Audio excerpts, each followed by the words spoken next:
Different time frame की engulfing है, daily की, H4 की, H1 की या 30 मिनट की।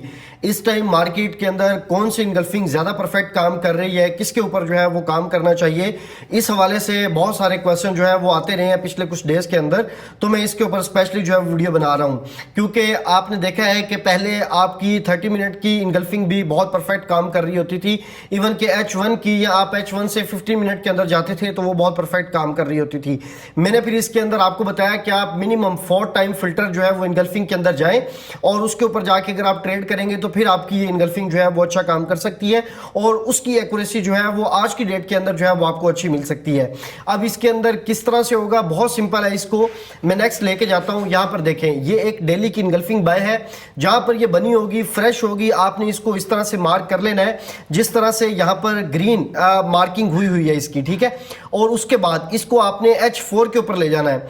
H4 के ऊपर लेके जाएंगे तो आपको उस डेली की इनगल्फिंग के अंदर H4 की इनगल्फिंग बाय जो है वो मिलेगी, ठीक है। पहले डेली की इनगल्फिंग बाय, फिर आपको H4 की इनगल्फिंग बाय मिलेगी, यानी कि सेम एरिया के अंदर रहते हुए आपने इसको फिल्टर करना है। यहां पे फिल्टर के अंदर अगर आप ये देख रहे हैं कि ये बिल्कुल उसके अंदर इस तरह से पड़ी हुई है, लेकिन आपके रियल चार्ट के अंदर ये थोड़ी सी ऊपर नीचे करके भी हो सकती है। हो सकता है कि डेली के फ्रंट के अंदर पड़ी हो, ठीक है, और ये भी हो सकता है कि ये डेली के बिल्कुल एंड पे पड़ी हो सकता है कि ये मिड में पड़ी हो।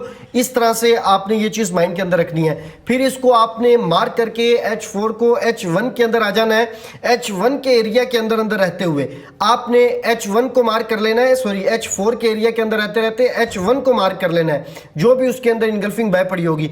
उसके बाद आपने उसको मार्क करके, जब H1 को मार्क कर लिया, फिर आपने 30 मिनट के टाइम फ्रेम के अंदर चले जाना है, और वहां पे जो 30 मिनट की इनगल्फिंग होगी उसको आपने मार्क कर लेना है। ये थोड़ा सा ऊपर नीचे करके, जिस तरह एग्जैक्ट चार्ट के अंदर आपको नजर आ रहा है, हो सकता है इस तरह से ना हो, थोड़ा सा ऊपर नीचे करके पड़ी हो, लेकिन आपने इसको इसी तरह से मार्क कर लेना है, जहां पे मैक्सिमम सारे जितने भी टाइम फ्रेम है, यानी कि सारे टाइम फ्रेम उनका जो है वो ओवरलैप होना चाहिए।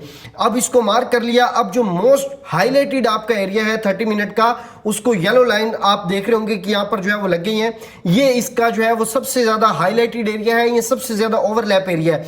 इसको आपने जो है वो मार्क कर लिया, तो फिर याद रखें कि यही आपका एरिया है ट्रेड के लिए। और जब मार्केट इसके अंदर डायरेक्ट आएगी तो हमने ट्रेड करनी है। डायरेक्ट से मतलब ये होता है कि डेली को अगर ऊपर से रिस्पेक्ट देके चलेगी कोई बात नहीं, H4 को भी अगर रिस्पेक्ट मिल गई कोई बात नहीं, लेकिन H1 और 30 मिनट जब इस एरिया के अंदर मार्केट आए तो फिर डायरेक्ट ओवरलैप एरिया के अंदर है, और वहां से मार्केट अगर जाएगी तो आपको मार्केट अच्छे पिप्स देगी। अगर मार्केट H4 को अलग से टच करके चलेगी, डेली को H4 को अलग, डेली को अलग, H1 को अलग, फिर 30 मिनट के टाइम फ्रेम के चांस जो है वो रिस्पेक्ट देने के उतने जो है वो कम हो जाएंगे, मिनिमाइज हो जाएंगे। इस चीज को आपने ज़हन के अंदर रखना है। अगर आपको ये वीडियो अच्छी लगी है, कमेंट्स के अंदर DFC लिखें।